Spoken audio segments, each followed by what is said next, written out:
Hey guys, welcome to today's Geek Talk. Today I wanted to discuss Earthbenders in Immortality. I think it's a thing, and it's pretty much confirmed in the latest novel of The Rise of the Kyoshi. So first, this all stems around one of the mentor characters in the book.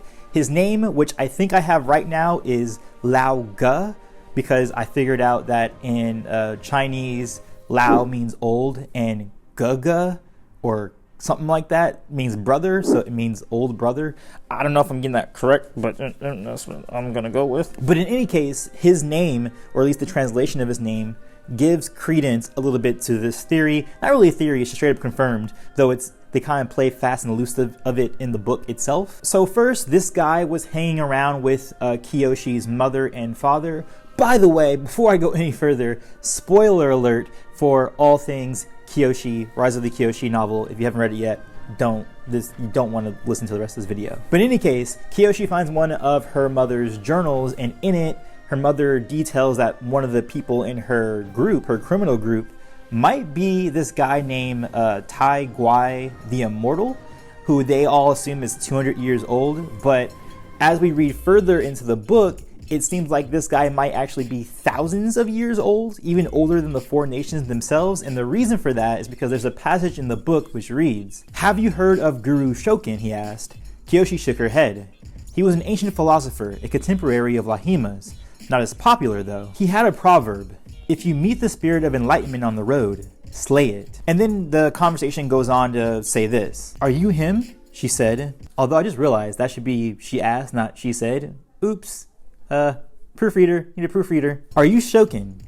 If her wild accusation was right, it would have made the man before her older than the four nations themselves. Lao Ge snorted, rolled on his back, closing his eyes. "Of course not." He settled in to sleep. "I was always much better looking than that fool."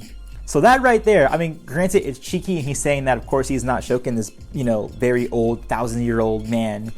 But he also says that he equates himself to being possibly a contemporary of him, because he's like, saying jokingly, I was better looking than that guy. For him to make that comment, the speculation now is that he possibly is, at the youngest, he's probably 200 years old, but at the oldest, he's like 2,000 years old.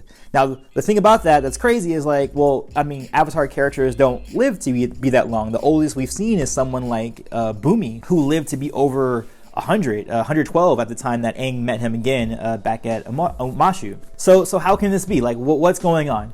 Well, the book goes further on to kind of explain this. They don't really outwardly explain it, but through the mentorship that Kyoshi has with this character, they talk about earthbending quite a lot, and some of those philosophies overlap to what Lao Ge kind of is alluding to, which is his ability to keep himself locked in time, as he describes it. This is what it reads in the book. "Aging is really just your body falling apart on the smallest, most invisible levels, and neglecting to put itself back together," he said. "With the right mental focus, you could take an inventory of your own body and place each little piece that's not where it should be back into the correct order." Then Kyoshi goes on to say, "The way you describe it, you have to decide what version of yourself you'd be stuck as, forever."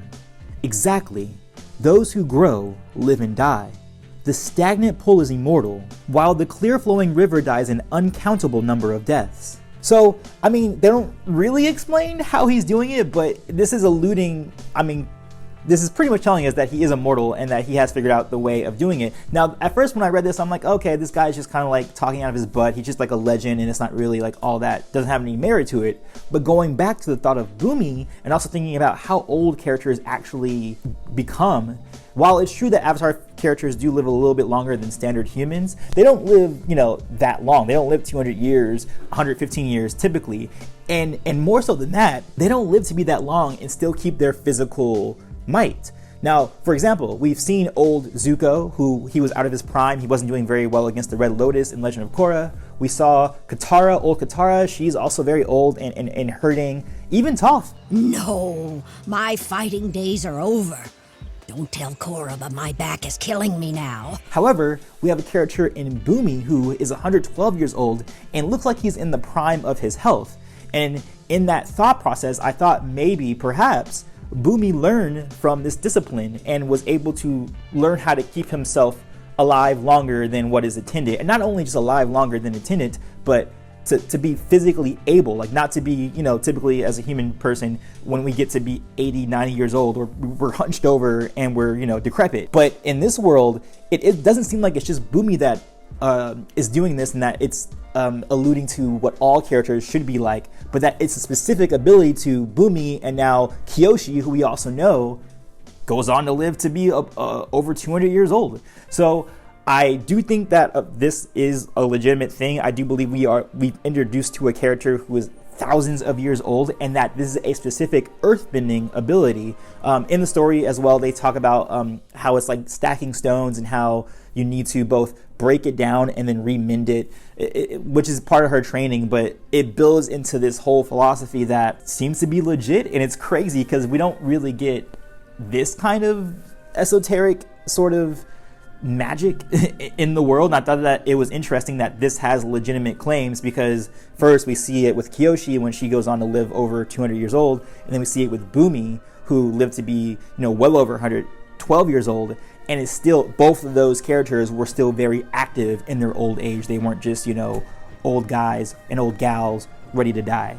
So that's it. I just wanted to share the idea of having Earthbenders be immortal in the Avatar universe. Let me know what you guys think in the comments below. And as always, peace, love, and remember, be water, my friends. Also, I have a cat.